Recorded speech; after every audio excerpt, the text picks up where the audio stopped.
नमो ओं विष्णुपादाय कृष्णपृष्ठाय भूतले श्रीमते भक्ति वेदांत स्वामी नामिने नमस्ते सारस्वती देवे गौरवाणी प्रचारिणे निर्विशेष शून्यवादी पाश्चात्य देश तारिणे। शुभ एकादशी तिथि भक्ति विनोद ठाकुर बोलेছেন माधव तिथि भक्ति जननी যতনে পালন করি। এই একাদশী তিথি ভক্তির জননী স্বরূপা রাধারানীর প্রিয় তিথি, যাতে ভগবানকে বশীভূত করা যায়, ভগবত প্রাপ্তিতে শক্তি লাভ করা যায়। যদিও একাদশী মাহাত্ম্য গ্রন্থে দুটো দিক দেখানো হয়েছে।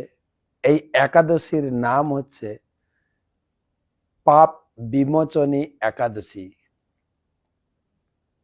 চৈত্র মাসের কৃষ্ণপক্ষের পাপ বিমোচনী বা পাপ মোচনী একাদশী।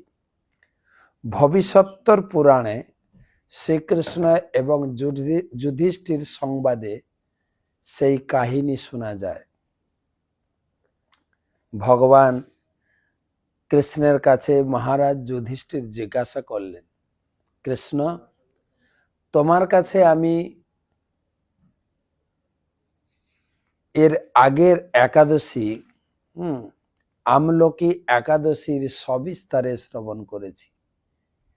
এখন আমি এই চৈত্র মাসের কৃষ্ণপক্ষের একাদশী সম্বন্ধে শুনতে চাই। এই একাদশীর নাম কি, ব্রত পালনের বিধি কি, এই ব্রতের ফলটা কি? ভগবান কৃষ্ণ বললেন, শৃণু রাজেন্দ্র, বক্সামি পাপ মোচন একাব্রতম যো লোমস পবিত্রম পৃষ্ঠা মান্ধাতা চক্রবর্তী নাম। এই চৈত্র মাসের কৃষ্ণপক্ষের এই একাদশীর নাম পাপ বিমোচনী। তা লোমস ঋষি এবং মান্ধাতার আলোচনা প্রসঙ্গে শাস্ত্রে বর্ণনা রয়েছে। এই একাদশী ব্রত পাপ হরণ করে, পিশাচত্ব নাশ করে, অষ্টসিদ্ধি প্রভৃতি নানা প্রকার শুভ ফল প্রদান করে।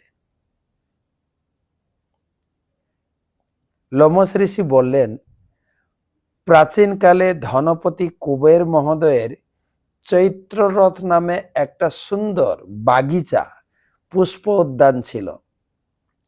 আর সেই পুষ্প উদ্যান খুব সাজানো গোছানো, চির বসন্ত বিরাজ করত। ফল ফুল ভ্রমরের গুঞ্জন শব্দ সকলেই মোহিত হয়ে যেত। গন্ধর্ব কন্যাগণ কিন্নরগণের সহিত তথায় সর্বদাই বিহার করত।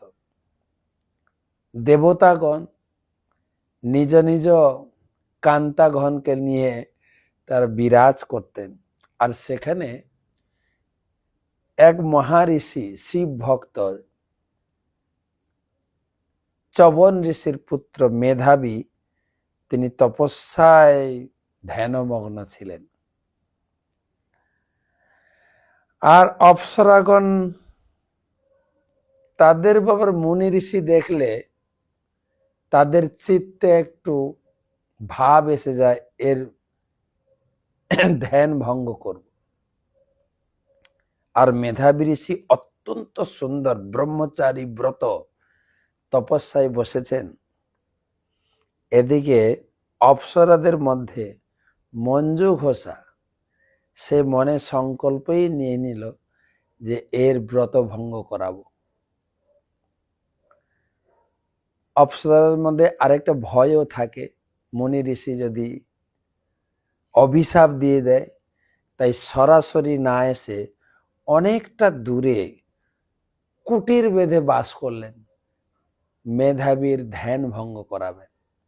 প্রতিদিন সুন্দরভাবে গানের মূর্ছনা, সঙ্গীতের তাল, নূপুরের ধ্বনি, বিভিন্ন প্রকার অঙ্গভঙ্গির দ্বারা মেধাবীর দৃষ্টি আকর্ষণ করতে চেষ্টা করলেন।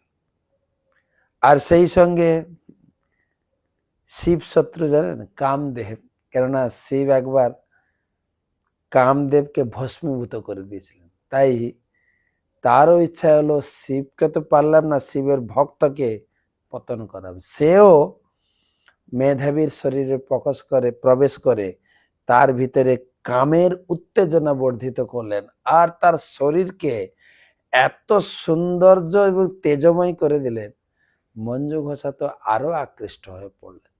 ধীরে ধীরে মেধাবীর ভিতরে কামের প্রভাব বাড়তে পারে, আর সেই কামের প্রভাবে মঞ্জু ঘোষার প্রতি আকৃষ্ট। মঞ্জু ঘোষা ধীরে ধীরে ধীরে ধীরে কাছে আসতে শুরু করলেন। এক সময় তাকে আলিঙ্গন করলেন। ভজন থেকে পতন। মঞ্জু ঘোষার সঙ্গে বহুদিন, বহু বছর অতিবাহিত হয়ে গেছে। নিজের আরাধ্য দেবতাকে বিস্মৃতি হয়ে গেলেন। ভজন সমস্ত বিসর্জন দিয়ে সেই রমণীর রসরঙ্গ উৎপাদনে দিন রাত্রি হারিয়ে ফেললেন। এইভাবে কামকড়াই মুনির বহু দিবস, বহু বছর কেটে গেল। তারপর আচার ভ্রষ্ট মঞ্জু ঘোষার তো কাজ হয়ে গেছে। তিনি চিন্তা করলেন, এবারে আমি ফিরে যাই আমার লোকে, স্বর্গলোকে। তিনি মণিকে রমণরত অবস্থায় বললেন, হে মণিবর, এখন আমাকে আমার নিজের গৃহে প্রত্যাবর্তন করার আজ্ঞা প্রদান করুন। মেধাবী বললেন, হে সুন্দরী, তুমি তো এই মাত্র এলে, আমার সঙ্গে কিছুক্ষণ কাটাও, সকাল পর্যন্ত আমার সঙ্গে তুমি থাকো।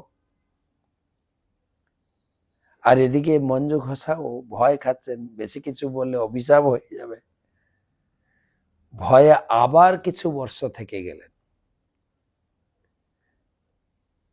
এইরূপে 57 বছর, 57 বর্ষ 9 মাস 3 দিন অতিবাহিত হয়ে গেছে।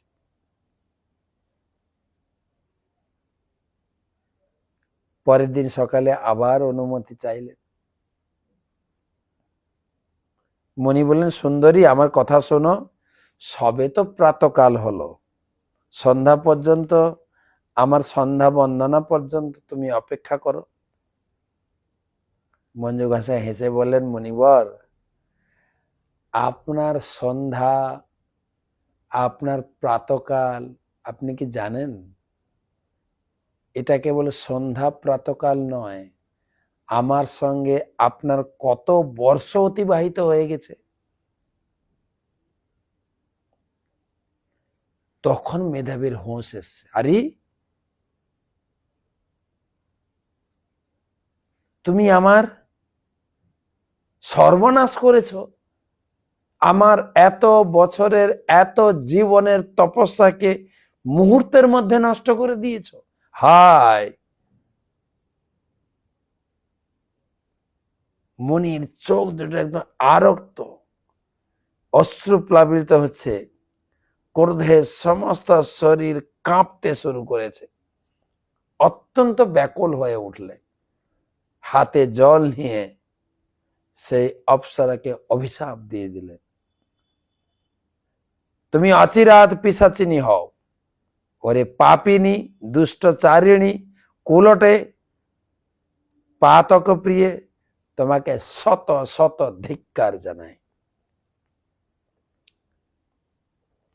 সঙ্গে সঙ্গে অপ্সরার দেহ বিরূপ হতে শুরু করল। চরণে পড়ে ক্ষমা চাইলেন মেধা ঋষির কাছে, হে প্রভু, সত্যি আমার ভুল হয়েছে, কিন্তু সেই সঙ্গে আপনার সঙ্গে এত বর্ষ অতিবাহিত করে আপনার মনোবাসনা পূর্ণ করেছি, আপনার সেবা করেছি, আপনাকে দৈহিক সুখ দিয়েছি, আমাকে ক্ষমা করুন। আমি ক্ষমা প্রার্থী, ক্ষমার যোগ্য। দয়া করে আমার প্রতি করুণা প্রদর্শন করুন। মুনিবর ভাবলেন দোষ তো দুজনেরই। তার প্রতি কৃপা পরবশ হয়ে বললেন যে এই সামনে চৈত্র কৃষ্ণপক্ষী একাদশী সকল পাপ ক্ষয়কারিণী, পাপ মোচিনী নামে খ্যাতা। এই ব্রত শ্রদ্ধার সহিত তুমি পালন করো, তার ফলে তোমার সমস্ত পিশাচত্ব দূর হবে। আর এদিকে মেধাবী ঋষি তিনি এই স্থান ছেড়ে পিতার কাছে ফিরে গিয়ে পিতার কাছে ক্ষমা প্রার্থনা করলেন। পিতা দেখলেন তার পুত্র তপস্যা ভ্রষ্ট হয়েছে। আমি দৈবী দুর্বিপাক বশত অপ্সরার সংস্পর্শ হেতু মহাপাপ লিপ্ত হয়েছি, দয়া করে আমাকে পাশ্চাত্যের বিধান করুন। পিতা বলেন, হে পুত্র, তুমি একই সর্বনাশ করেছ। সামান্য একটি রমণীর মোহে তুমি তোমার জীবনের উদ্দেশ্য হারিয়ে ফেললে। অনুতপ্ত পুত্রের কাতরোক্তি শ্রবণ করে কৃপা পরবশ হয়ে শ্রবণ ঋষি বলেন, হে পুত্র, চৈত্র কৃষ্ণপক্ষিয়া পাপ মোচিনী একাদশী পালন করলে তোমার সমস্ত পাপ রাশি নষ্ট। দুজনকে একই ব্রত দেওয়া হয়েছে, কিন্তু এ ব্রত ভেঙে পাপ হয়েছে, অপ্সরা ও ঋষির ব্রত ভাঙিয়ে তারও পাপ হয়েছে। দুজনেই পাপ থেকে মুক্ত হলেন এই ব্রত পালন করে। লোমশ ঋষি রাজাকে উপযুক্ত আখ্যায়নটি বর্ণন মুখে উপদেশ দিলেন, মহারাজ, এই পাপ মোচনী একাদশী ব্রত পালনের ফলে আনুষঙ্গিকভাবে সকল পাপ বিনষ্ট হয়। হে রাজন, এই ব্রত মাহাত্ম্য শ্রবণ ও পঠন দ্বারা সহস্র গোদান তুল্য এবং সুফল প্রাপ্ত হওয়া যায়। কি কি পাপ থেকে মুক্ত হবেন? বড় বড় পাপ।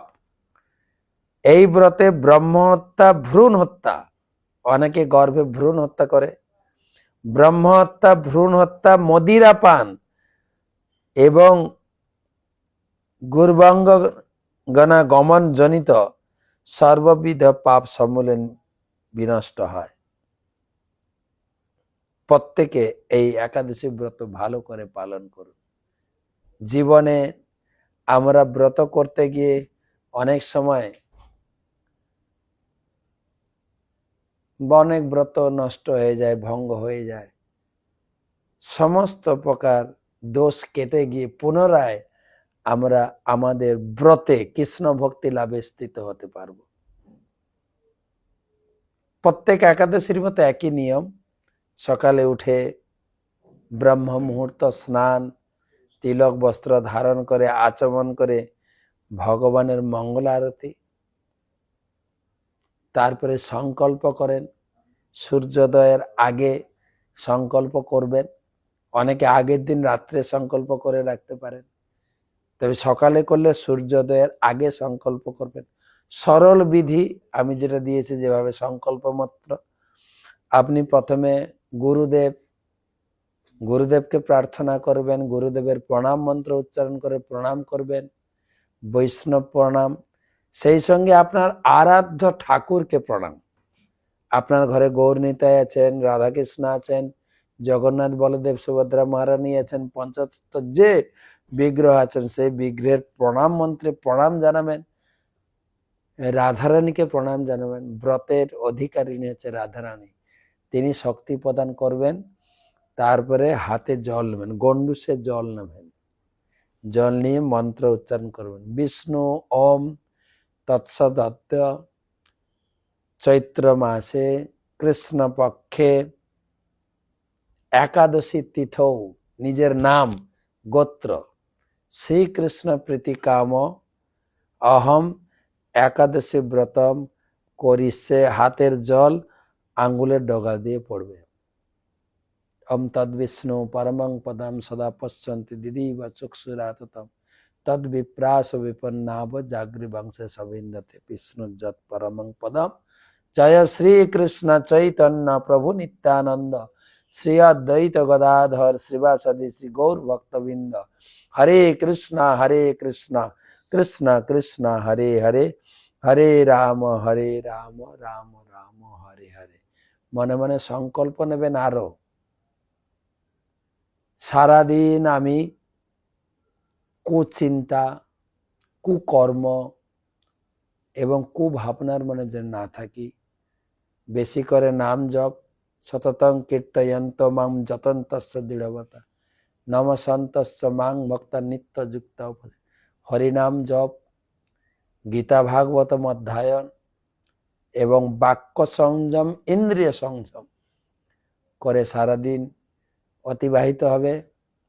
পরের দিন সকালে আপনি নিরাহার, ফলাহার, অনুকল্প প্রসাদ গ্রহণ করতে পারেন, রাত্রি জাগরণ করতে পারেন আপনার সামর্থ্য পক্ষে। তবে আগেও বহুবার বলেছি, আপনি যদি নিয়মিত ঔষধ খান, ডায়াবেটিস, সুগার, ঔষধ অবশ্যই খাবেন, অনুকল্প প্রসাদ পেয়ে ওষুধ খাবেন।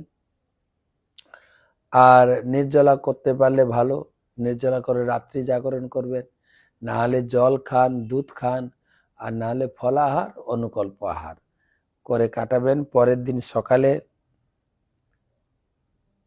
ভগবানের মঙ্গল আরতি করার পরে অজ্ঞান তিমিরান্ধস্য ব্রত নানে নম কেশব প্রসিদ্ধ সুমুখনাথ ভক্তির দৃষ্টি প্রদ প্রভু, এই মন্ত্র বলে ক্ষমা প্রার্থনা করবেন। যে সব মন্ত্র না বলতে পারলেও আপনি সরাসরি মুখে বলবেন। ভক্তিহীনম ক্রিয়াহীনম বিধি বিহিত বেদত বস্তু মন্ত্র বিহিতম যস্তৎ সম্পূর্ণ কুর প্রভু তন্নাম উচ্চারণে নৈব সর্বম পূর্ণম ভবদ্ধারে।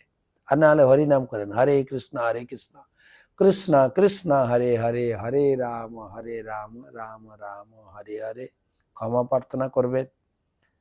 সামর্থ্য পক্ষে ভগবানকে ভোগ নিবেদন করার পরে সামর্থ্য পক্ষে ব্রাহ্মণ বৈষ্ণব ভোজন করান। আর যদি সামর্থ্য ব্রাহ্মণ বৈষ্ণব যদি না পান, মন্দিরে আপনি ব্রাহ্মণ বৈষ্ণব সেবার জন্য কিছু অর্থ প্রণামী পাঠিয়ে দেন।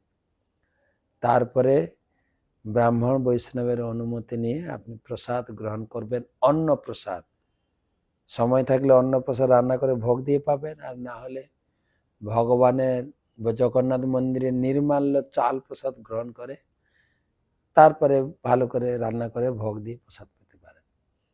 পাম মোচনী একাদশী ব্রত নিষ্ঠা ভরে পালন করুন এবং জীবনের সিদ্ধি লাভ করার জন্য সবকিছু এই পাম মোচন একাদশীতে পেয়ে যাবেন।